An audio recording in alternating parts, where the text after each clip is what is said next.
Under the scorching Texas sun, traffic on Highway 83 had slowed to a crawl. But it wasn't an accident or construction causing the delay, it was something far smaller yet far more extraordinary.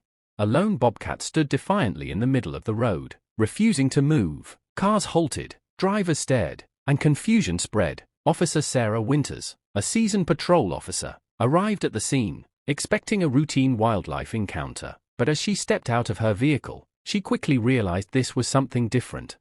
The bobcat wasn't lost or injured, it was trying to communicate. Its golden eyes locked onto hers, filled with urgency. As Sarah cautiously approached, she noticed something unusual, a glint of metal on its leg, a tracking device.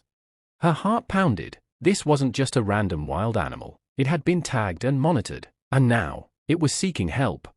Suddenly, the bobcat darted toward the roadside, then stopped, glancing back at Sarah as if urging her to follow. Against her better judgment, she did. As the creature led her into the dense underbrush, Sarah radioed in.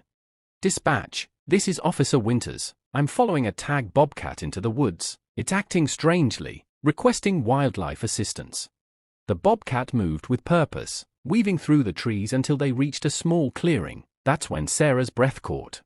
A man lay unconscious on the ground, his leg trapped beneath a fallen tree. His skin was pale, his breathing weak. The bobcat circled him anxiously, letting out a low, mournful cry. Sarah rushed to his side and checked for a pulse. He was alive, but barely hanging on. As she called for an ambulance, she noticed a backpack nearby. Inside was a notebook filled with sketches of bobcats, behavioral notes, and a name. Dr. Robert Whiteley, wildlife biologist.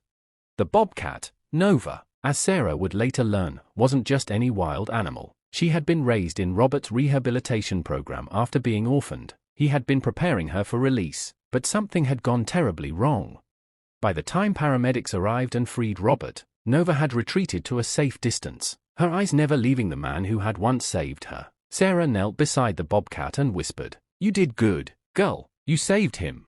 As the ambulance sped away, Sarah watched Nova disappear into the trees, her purpose fulfilled.